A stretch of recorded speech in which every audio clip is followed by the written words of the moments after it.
Peuple d'Afrique, recevez nos salutations comme d'habitude. Le général Abdourahmane Tiani et son homologue algérien ont tenu une conférence de presse.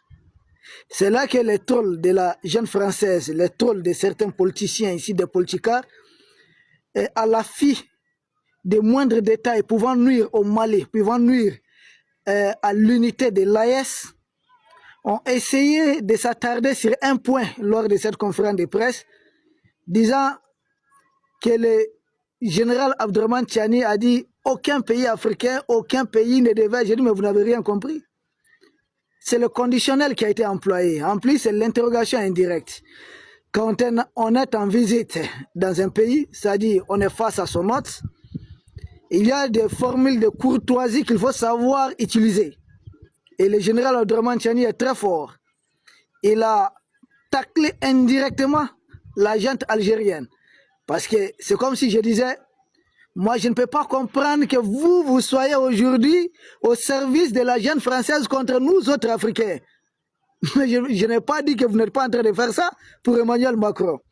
Il veut simplement dire, c'est triste, c'est regrettable que l'Algérie qui hier a enduré beaucoup de choses de la part de la colonisation française, Alger qui hier était victime d'agressions barbares, d'agressions impérialistes, que ces mêmes pays aujourd'hui se retrouvent à être une base arrière pour déstabiliser ses voisins, que lui, général Abdourahmane Tiani, il est surpris.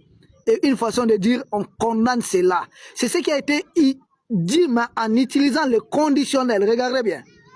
Réécoutez ça une fois, deux fois, trois fois. C'est ce qui a été dit. Et là, il s'interroge. Il se demande comment est-ce qu'on en est arrivé là. Une façon de dire, nous condamnons cette attitude de la gente algérienne. Et pour argumenter, est-ce les trolls qui ne savent jamais, qui ne maîtrisent rien, qui avaient dit ici que Vigilé n'était pas un agent de la DGC avant que la France même confirme. Ces trolls oublient que le Mali, le Burkina et le Niger ont publié des communiqués pour condamner l'agression algérienne contre le Mali et par ricochet contre l'AES. Et ces trolls savent que c'est écrit noir sur blanc qu'une agression contre un seul pays de l'AES équivaut à attaquer tous les trois pays de l'AES. Est-ce qu'ils savent que c'est écrit noir sur blanc, c'est signé de toutes les parts, qu'en cas d'agression, l'ensemble de l'espace AES est considéré comme un seul théâtre d'opération. Est-ce qu'ils le savent? Que le président Abdourahmane Tiani est signataire de cela, que tous les trois présidents de l'Est sont signataires de cela, et que cet acte a été décidé depuis Niamey. Est-ce qu'ils le savent? Donc agresser le Mali, toute guerre entre le Mali et l'Algérie équivaut à une guerre entre l'Algérie et le Niger, entre l'Algérie et le Burkina. C'est du tic au tac. Est-ce qu'on a besoin de revenir chaque fois sur ces notions de base pour expliquer ça aux trolls? Vous voulez trouver peut-être voilà, une faille, quelque chose dans la communication ou à travers cette conférence de presse pour essayer de poignarder, faire mal. Si ça peut vous soulager, soulagez-vous, servez-vous, mais ce n'est pas ce qui a été dit.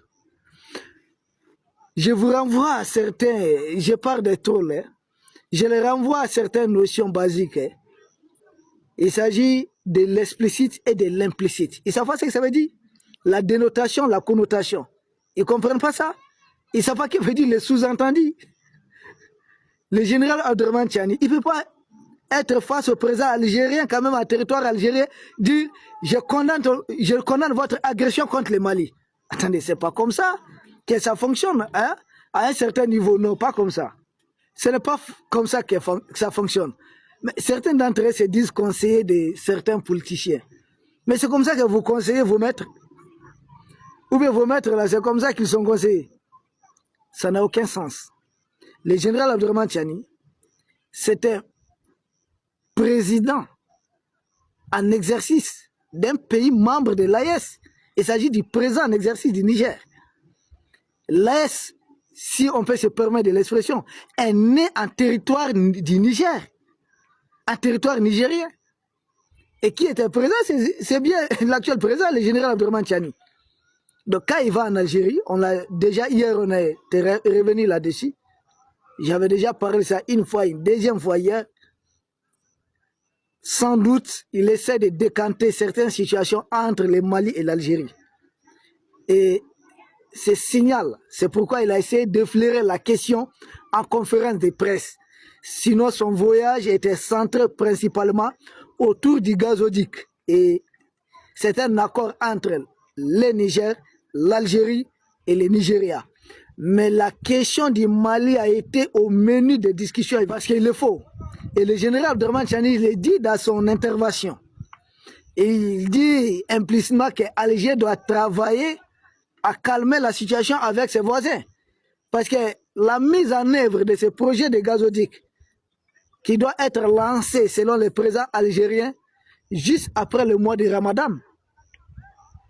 Pour que ce projet soit réalisable, il faut que l'Est dans son ensemble soit d'accord à un certain niveau. Parce que si Alger continue d'embêter, et j'ai dit A plus B, que les terroristes qui ont attaqué et l'aéroport du Mali, un moment, l'aéroport international, quand je parle de l'aéroport du Mali, l'aéroport international Modibo Keïta de Bamako, c'est nous, l'aéroport international Amani Diori de Niamey, ces deux aéroports ont été attaqués par les groupes terroristes mercenaires qu'on appelle les Génim. Et les Génim, j'ai tout en dit, c'est une coalition des terroristes franco-algériens. Parce que j'ai expliqué ici A plus B, que dans Génim, vous avez 4 groupes. Vous avez Al-Mourabitoun, qui est dirigé par un Algérien, Mokhtar Belmokhtar, un frustré de la politique algérienne, qui a été retourné et mis en mission de l'Algérie au-delà des frontières algériennes. Dans Génim, non seulement il y a Al-Mourabitoun, vous avez AQMI, Al-Qaïda au Maghreb islamique. À sa tête, vous avez Youssef Obeida Al-Nabi. Lui aussi, c'est un citoyen algérien. Et vous avez Iyad Agalé, qui a la nationalité malienne et d'autres nationalités qui se trouvent actuellement en territoire algérien.